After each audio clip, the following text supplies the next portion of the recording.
Hello, everybody. Today is Friday, October 18th. This is the Provider AWS meeting. I am your moderator, facilitator, Justin Santa Barbara. I work at Google. Reminder, this meeting is being recorded. Will be put on the internet after the meeting ends. And to please be mindful of our code of conduct, which boils down to be a respectful and good person.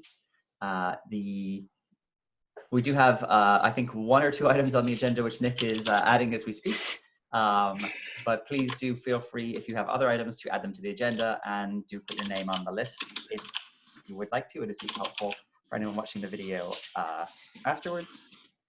And otherwise, I will, or in any case, I will hand the floor over to Nick, but please do add other items. Cool. So the first one, I put a specific issue there, but before talking about that, I just wanted to say that I think we should sort of keep this SIG alive, because I have been, or whatever it's called, provider working group, whatever, because I have been attending the SIG Cloud provider meetings, and we don't really get into the SIG specific or provider specific stuff as much. There is a short time for updates where we can say what we've been looking at, what issues we've been, dealing with, but definitely don't get into the nitty gritty of the cloud provider specific stuff. So personally, I haven't been keeping on top of AWS issues. I was just looking through a couple, so I was just, this is a really easy one that I figured we could just review right now. But I did want to have that kind of bigger conversation of how do we stay on top of AWS issues. And I think it's really just each of us should take some time every week and make sure we're, pinging each other if we see important issues, and just, staying on top of it. Any thoughts on that? Anybody? Comments? I agree. I didn't know if you were raising your hand there, Kendall, but yes, I agree. Okay, I agree entirely.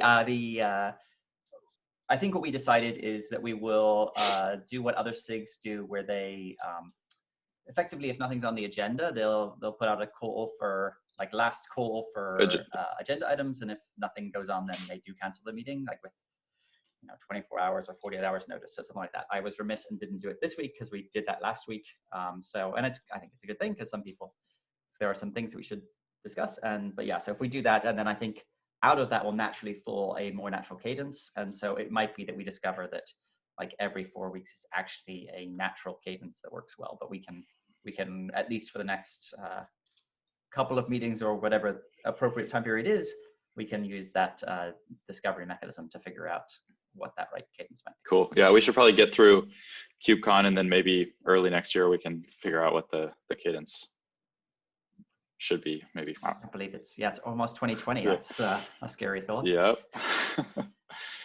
And in terms of this bug. Yeah.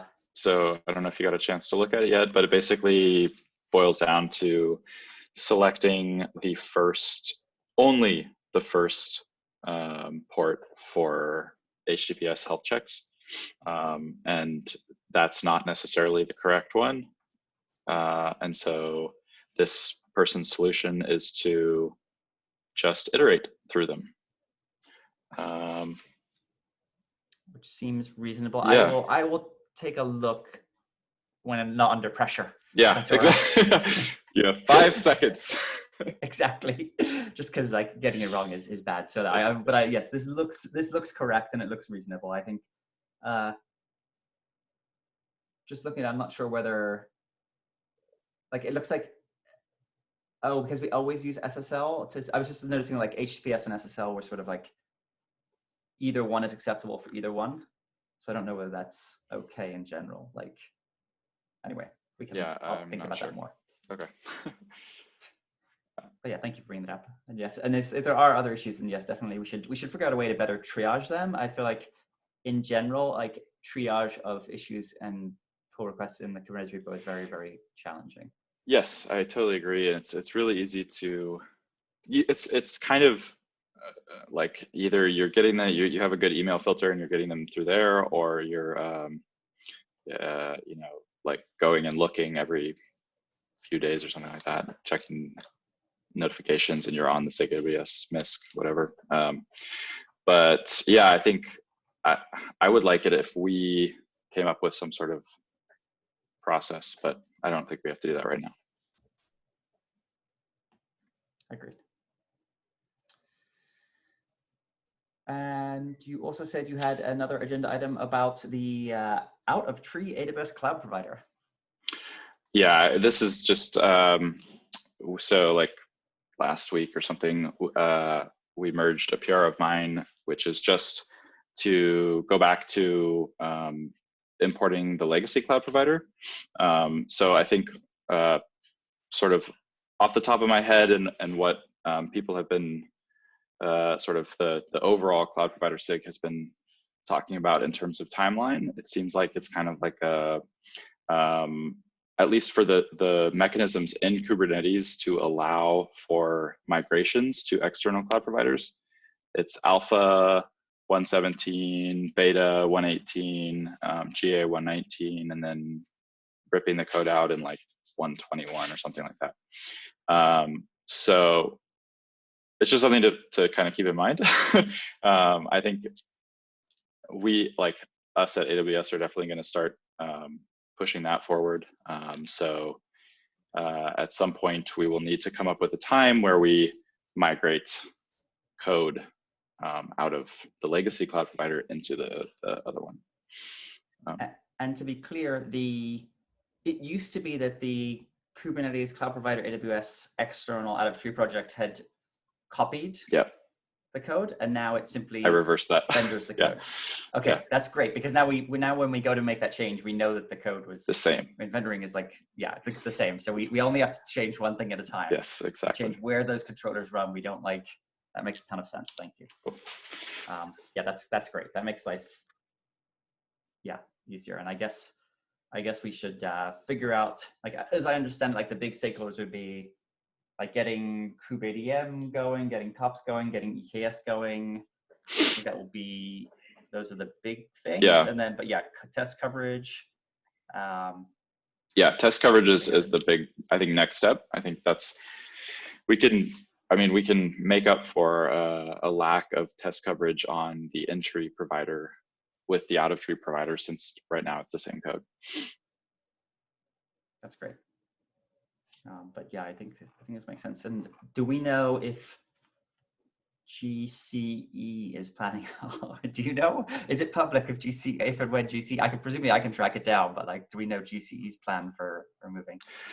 It's like everything that I have gotten is very similar to what Walter, and it's basically what Walter is planning. So I'm sort of following his timeline. And so, yeah, I think it'll be the same. Okay. And then, yes, I noticed at the bottom, actually, the CSI is related. The CSI extraction is related, but not, it's thematically related, but not necessarily bound in any way to this, I believe. Yeah. Okay, perfect. Okay, actually, that's great news. Thank you for doing that. That makes me feel much better. That is, yeah, that's a good step. Cool. Cool, that's all I had. Awesome, thank you. There's nothing else on the agenda. I don't know if anyone else would like to add anything. Otherwise, we get a lot of time back after a very productive meeting. I mean, anyone else is me, so no, I'm good. I might come up with something, you never know. I often refer to myself in the, like, anyone else third party type. Anyone else? Oh, yes, Justin. Yes, that guy. Justin recognizes Justin. Justin, exactly. I give you the floor. Yields the floor. Thank you. Yes. If not, then I will stop the recording and wish everyone a very happy rest of their Friday and a very happy weekend. Awesome. Thank you all. Bye.